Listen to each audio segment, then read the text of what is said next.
একাদশ এবং দ্বাদশ শ্রেণীর শিক্ষার্থীদের আজকের ভিডিওতে স্বাগত। আজ কুমিল্লা সরকারি মহিলা কলেজের অর্ধবার্ষিক পরীক্ষা আইসিটির 25টি এমসিকিউ আমরা সলভ করব। সরাসরি ভিডিওতে চলে যাই।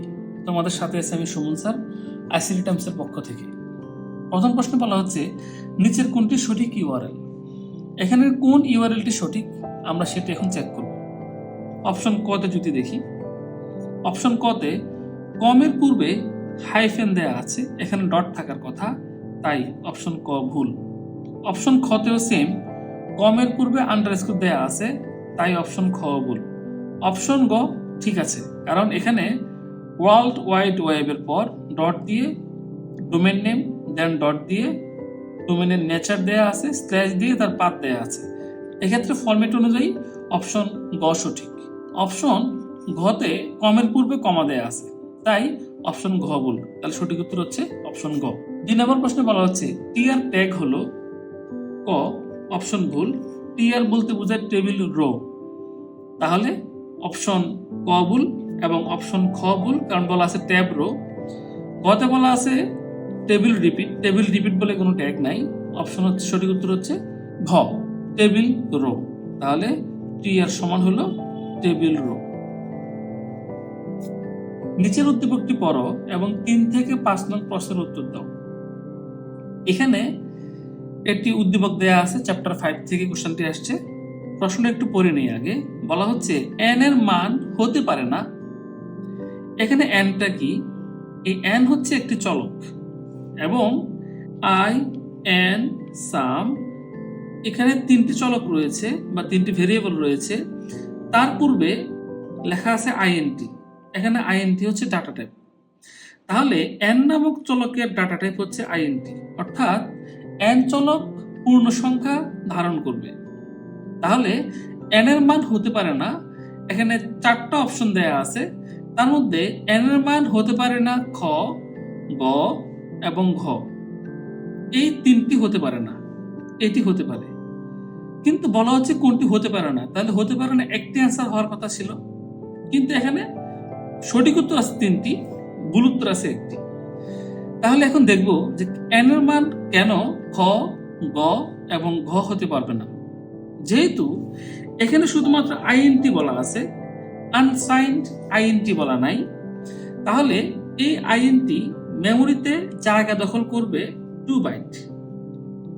2 বাইট মানে 2 × 8 বিট মানে 16 বিট। এই 16 বিট একটা চলক, n চলক মেমোরিতে যদি 16 বিট জায়গা দখল করে, এই n চলকের মধ্যে 216 65,536 এই পরিমাণ ডেটা সে ধারণ করতে পারে। অর্থাৎ 0 থেকে 65,535 এই পরিমাণ ডাটা ধারণ করতে পারবে যদি int না হয়ে এটা আনসাইন্ড int হতো। যেহেতু এখানে শুধু int বলা আছে, শুধু int বলা যে কথা, সাইন int বলা একই কথা। সাইন int মানে হচ্ছে প্লাস এবং মাইনাস। একই চলক 2 ধরনের ডাটা ধারণ করতে পারে, তার মধ্যে একটা হচ্ছে প্লাস আর একটা হচ্ছে মাইনাস। তাহলে আমরা যদি এই টোটাল সংখ্যাটাকে ধনাত্মক এবং ঋণাত্মক বা 2 চিহ্নের কারণে 2 দ্বারা ভাগ করি, তাহলে সংখ্যাটা দাঁড়াবে 32,768। এখন যদি 32,768 প্লাসের জন্য হয়, তাহলে মাইনাসের জন্য সমান হবে, অর্থাৎ 32,768 যদি প্লাসের জন্য হয়, ঠিক মাইনাসের জন্য 32,768 হবে। এখন প্রশ্ন হচ্ছে রেঞ্জটা তাহলে কত হবে? যেহেতু শুধু int বলা আছে, তাহলে এই n চলক মাইনাস 32,768 থেকে প্লাসের 32,767 এই পরিমাণ ডাটা তার নিজের মধ্যে রাখতে পারবে। এখন যদি আমরা অপশনগুলো দেখি, যে মাইনাসের 32,768 থেকে প্লাসের 32,767 এই রেঞ্জের মধ্যে কোন অপশনগুলো পড়েছে, আমরা দেখব অপশন ক এর মধ্যে পড়েছে। কিন্তু খ, গ, ঘ এই সবগুলো অপশনই হচ্ছে 32,767 বেশি। যেহেতু এখানে শুধু int বলা আছে, শুধু int বলার কারণে টোটাল ডাটাটা দুই ভাগ হবে, অর্ধেক প্লাসের জন্য অর্ধেক মাইনাসের জন্য। তাহলে দুই ভাগ যদি হয়, প্লাসের জন্য হচ্ছে 32,767 সর্বোচ্চ ভ্যালু থাকতে পারবে এর মধ্যে, এবং মাইনাসের জন্য হচ্ছে 32,768 সর্বনিম্ন ভ্যালু। তাহলে এখানে যদিও কোনোটা সামনে প্লাস দেয়া নাই, তাহলে আমরা অপশন ক এটা হচ্ছে সঠিক। এন এর মান হতে পারে না, এটা হতে পারে এন এর মান, বাকি তিনটি অপশনই এন এর মান হতে পারে না, কারণ এন এর মান সর্বোচ্চ হতে পারবে 32,767। তাহলে খ, গ এবং ঘ এই তিনটি সঠিক, এই তিনটি এন এর মান হতে পারে না। তাহলে খ, গ এবং ঘ এই তিনটি এন এর মান হতে পারে না, আর এন এর মান হতে পারে এই সংখ্যাটা, কারণ এটি এই রেঞ্জের মধ্যে রয়েছে। তাহলে সঠিক উত্তর হিসাবে আমরা খ, গ এবং ঘ এই তিনটি অপশনে ধরে নিতে পারি। 4 নম্বর প্রশ্নে বলা হচ্ছে এন এর মান 3 হলে প্রোগ্রামটির ফলাফল কত হবে। তাহলে এন এর মান যদি 3 হয়, আমরা যদি লুপটি একটু লিখি এখানে, for i equal to 1, i less than equal n, এক্ষেত্রে n এর মান 3 হলে এবং প্রতিবারে i এর মান 1 করে বাড়বে। ভিতরে লেখা আছে sum equal to sum plus i plus 4। আমরা যদি হিসাবটা করি, i এর মান 1 কি 3 থেকে ছোট, 1 3 থেকে ছোট, তাহলে সে লুপ অংশ ঢুকবে। ঢুকার পর আমরা যদি একটু দেখি, সাম equal to some plus I plus 4 দেয়া আছে। তাহলে সামের মান আগে থেকে 3 ছিল, সামের মান যেহেতু আগে থেকে 3, তাহলে আই এর মান হচ্ছে এখানে 1 প্লাস 4, তাহলে 3 প্লাস 5 ইকুয়াল টু 8। এই 8 আবার সামের মধ্যে যাবে। প্রথমবারে আই এর মান যখন 1, প্রথমবার লুপ যখন কাজ করলো তখন সামের মান হলো 8। যখন আই এর মান এখানে যখন আসবে, তখন আই এর মান আরো 1 বাড়বে, বেড়ে আই এর মান হবে 2। তাহলে আই এর মান যখন 2, আই এর মান 2 হওয়ার পর আই এর মান 2 কি 3 থেকে ছোট, ছোট, শর্ত মানলো যে আই এর মান 2 3 থেকে ছোট, সেক্ষেত্রে আবার লুপ অংশ ঢুকবে।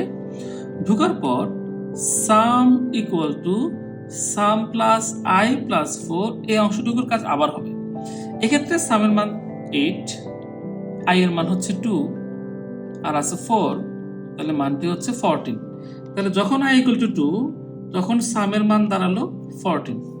এখন আসি, আবার যদি আই এর মান এখানে 1 বাড়ে, আই প্লাস প্লাস মানে আই এর মান 1 বাড়বে, তাহলে আই এর মান হলো 3। এখানে আসি, আই এর মান 3 কি এন এর মান 3 এর সমান বা ছোট কিনা, সমান, তখন আবার লুপ অংশ ঢুকবে। ঢুকার পর সাম equal to some plus I plus 4 এই অংশের কাজটি আবার হবে। এক্ষেত্রে সামের মান আছে 14 প্লাস আই এর মান হচ্ছে 3 প্লাস 4, 14 প্লাস 4 18 আর 3 হচ্ছে 21। তাহলে আই এর মান যখন 3, তখন সামের মান হচ্ছে 21। আবার উপরে যাবে, আই এর মান এক্ষেত্রে বের 4 হবে, আই এর মান 4 কি 3 এর সমান বা ছোট কিনা, তখন এই শর্ত আর মানতেছে না, কারণ এন এর মান 3 আই এর মানের সমানও না ছোটও না। এক্ষেত্রে সে লুপ অংশ ঢুকবে না, চলে যাবে নিচে। সেই ক্ষেত্রে শেষ পর্যন্ত সামের মান হবে 21। তাহলে অপশন ঘ সঠিক, অপশন ঘ সঠিক। এখানে বলা হচ্ছে প্রোগ্রামটির ফলাফল 48 পেতে হলে এন এর মান কত হতে হবে। প্রোগ্রামটিতে সামের মান 48 হবে, কারণ এখানে সামের মানে প্রিন্ট করা হচ্ছে। সামের মান 48 হতে গেলে এন এর মান কত হইতে হবে। সেক্ষেত্রে আমরা একটু দেখে নিচ্ছি, আমরা একটু এই জায়গাটা ইরেজ করে নিই। আমরা এখানে দেখতে পাচ্ছি যে যখন আই এর মান 1, তখন সামের মান হচ্ছে 8, যখন আই এর মান 2, তখন সামের মান 14, যখন আই এর মান 3, তখন সামের মান 21।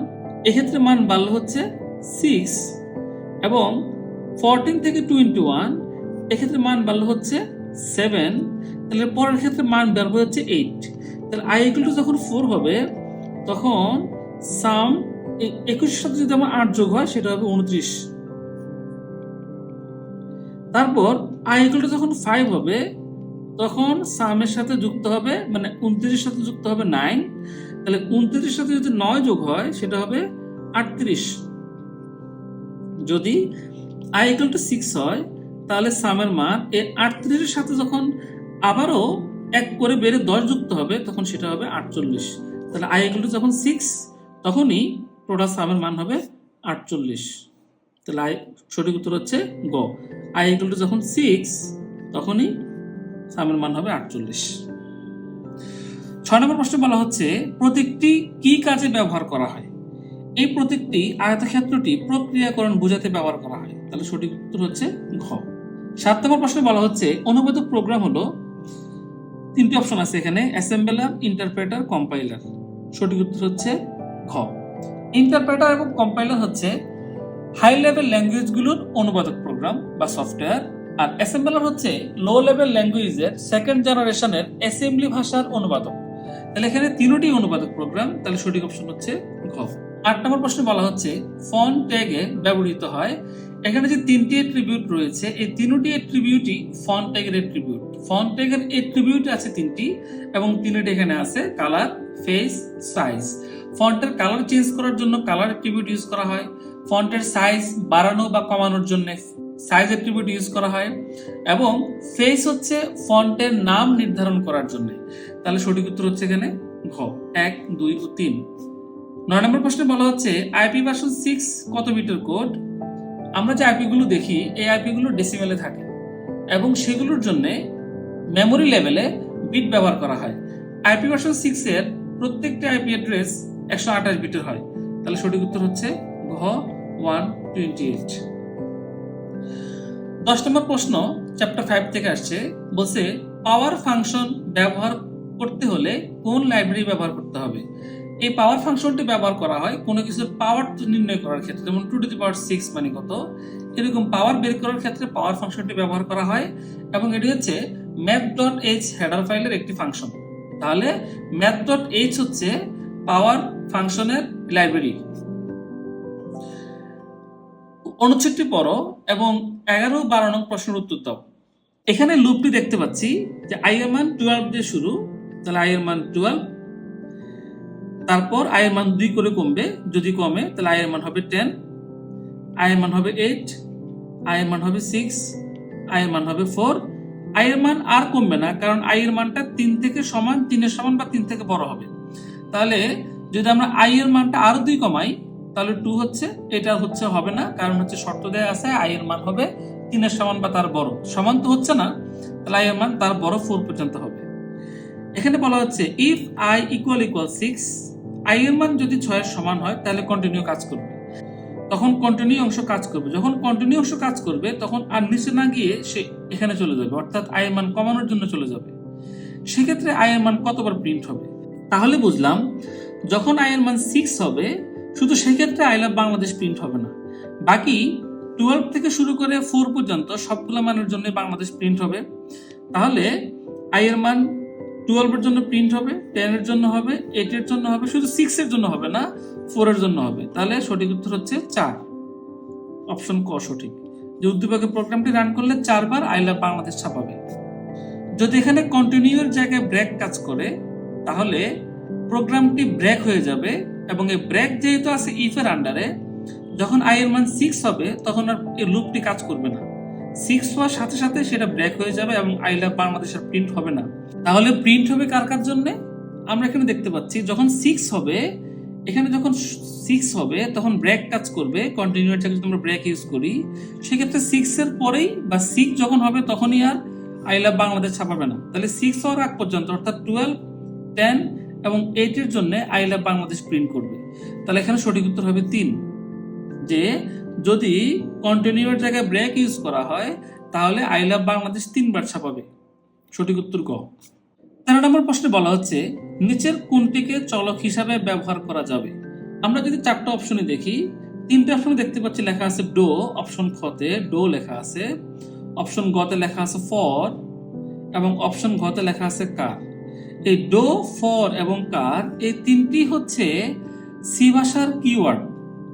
সি ভাষায় টোটাল 32টি কিওয়ার্ড রয়েছে। এই কিওয়ার্ডগুলোকে নির্দিষ্ট কাজের বাইরে ব্যবহার করা যায় না, যেমন চলকের নাম হিসাবে। তাহলে এই 3টি অপশনে চলকের নাম হিসাবে ব্যবহার করা যাবে না, যাবে হচ্ছে সাম। তো সঠিক উত্তর হচ্ছে ক, সাম কোনো কিওয়ার্ড নয়, সাম একটা নর্মাল শব্দ। 14 নম্বর প্রশ্নে বলা হচ্ছে নিচের কোনটি লজিক্যাল অপারেটর? এখানে সঠিক উত্তর হবে খ, এন্ড হচ্ছে logical operator. Bitwise and করার জন্য আমরা যে চ্যাপ্টার 3.2 তে ডিজিটাল ডিভাইসে এন্ড গেট পড়ছিলাম, সেই এন্ড হচ্ছে একটা লজিক্যাল অপারেশন। সেই লজিক্যাল অপারেশন করার জন্য bit by bit logical operation এবং এন্ড অপারেশন করার জন্য এটি ব্যবহার করা হয়, তাই এটি হচ্ছে লজিক্যাল অপারেটর।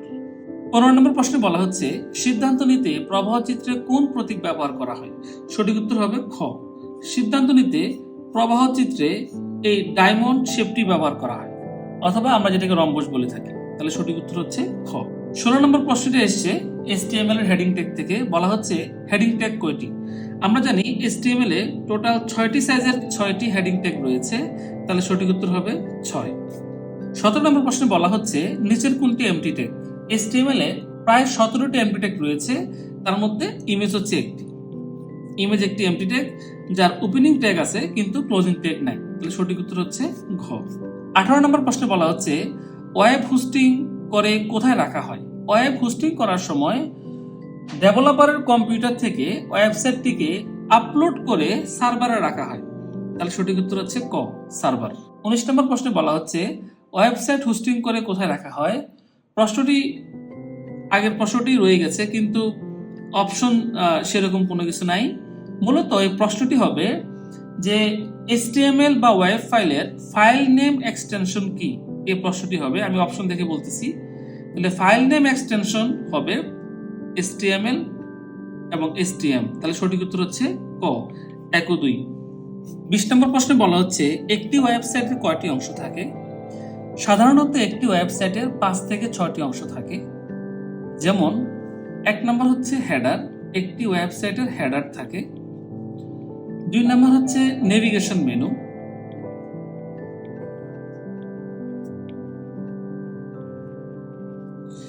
3 নম্বর হচ্ছে বডি বা বডি কন্টেন্ট। 4 নম্বর আছে হচ্ছে সাইড বার, এটা থাকা ইম্পর্টেন্ট না, মানে এটা আমরা বাদ দিতে পারি। 5 ফুটার। এই সাইড বার অংশটাকে বাদ দিলে, যেহেতু অপশনাল এটা ধরবো না, বাদ দিচ্ছি, তাহলে টোটাল অংশ হচ্ছে আমার 1 2 3 4, তাহলে সঠিক উত্তর হচ্ছে ক, 4টি। হেডার, নেভিগেশন মেনু, বডি এবং ফুটার। প্রোগ্রামের ভুল ত্রুটি সংশোধনের প্রক্রিয়াকে কি বলে? অপশন ক, কম্পাইলিং, ইন্টারপ্রেটিং। এই দুটি হচ্ছে অনুবাদ করা বোঝায়। কম্পাইলার অনুবাদ করলে তাকে বলা হয় কম্পাইলিং, ইন্টারপ্রেটার অনুবাদ করলে তাকে বলা হয় ইন্টারপ্রেটিং। কারেকশন মানে সংশোধন। বলছে কারেকশনের প্রক্রিয়াকে কি বলে? প্রোগ্রামের ভুল ত্রুটিকে বলা হয় বাগ, এবং এই ভুল ত্রুটিকে খুঁজে সংশোধন করাকে বলা হচ্ছে ডিবাগ, তাহলে অপশন ক সঠিক, ডিবাগিং। 5 নম্বর প্রশ্নে বলা হচ্ছে ওয়েবসাইটের এক পেজের সাথে আরেক পেজের সংযোগ স্থাপনে কোন ট্যাগ ব্যবহার করা হয়? এখানে সঠিক উত্তর হবে ঘ, ওয়েবসাইটের এক পেজের সাথে অন্য পেজের সংযোগ স্থাপনকে বলা হয় ইন্টারনাল হাইপারলিংক। এই ইন্টারনাল হাইপারলিংক বা হাইপারলিংক তৈরি করার সময় অ্যাঙ্কর ট্যাগ ব্যবহার করতে হয়, তাহলে সঠিক উত্তর হচ্ছে আমার ঘ। 23 নম্বর প্রশ্নে বলা হচ্ছে নিচের কোনটি অস্থায়ী মেমোরি? অপশন ক রম এবং অপশন গ, দুটি মূলত একই জিনিসকে বোঝায়। রম স্থায়ী হার্ড ডিস্ক, স্থায়ী মেমোরি। USB পেন ড্রাইভ স্থায়ীভাবে ডাটা সংরক্ষণ করে। কিন্তু অপশন খতে যেটা দেয়া আছে র্যাম, এই র্যাম হচ্ছে অস্থায়ী মেমোরি, যা প্রয়োজন শেষে তার ডাটাকে ক্লিন করে এবং র্যাম পরিষ্কার রাখে, এবং আমরা যখন কম্পিউটার শাটডাউন দিয়ে দিই তখন র্যামের মধ্যে কোনো ডাটা থাকে না, তাহলে সঠিক উত্তর হচ্ছে আমার খ, র্যাম অস্থায়ী মেমোরি। 24 নম্বর প্রশ্নে বলা হচ্ছে ফ্লোট ডাটা টাইপ কতটুকু মেমোরি দখল করে? Float data type 4 byte memory দখল করে। তার মধ্যে অপশন ক যেটা বলা আছে 2 বাইট, এই 2 বাইট হচ্ছে ইন্টিজারের জন্য। ইন্টিজার ডাটা টাইপ 2 বাইট জায়গা দখল করে। অপশন খতে বলা হচ্ছে 1 বাইট, এই 1 বাইট দখল করে হচ্ছে দুইটা আইটেম, দুইটা ডাটা টাইপ, একটা হচ্ছে ক্যারেক্টার এবং অন্যটি হচ্ছে শর্ট ইন্টিজার। অপশন গ বলা হচ্ছে 4 বাইট, এই 4 বাইট ব্যবহার করে ফ্লোট এবং লং ইন্টিজার। অপশন ঘতে বলা আছে 8, 8 বাইট, এই 8 বাইট ব্যবহার করা হচ্ছে ডাবল। তাহলে ফ্লোট ডাটা টাইপ মেমরি দখল করবে 4 বাইট। সঠিক উত্তর হচ্ছে গ। 5 নম্বর প্রশ্নে বলা হচ্ছে স্ক্যানএফ ফাংশনের হেডার ফাইল কোনটি? এখানে সঠিক উত্তর হবে খ, stdio.h।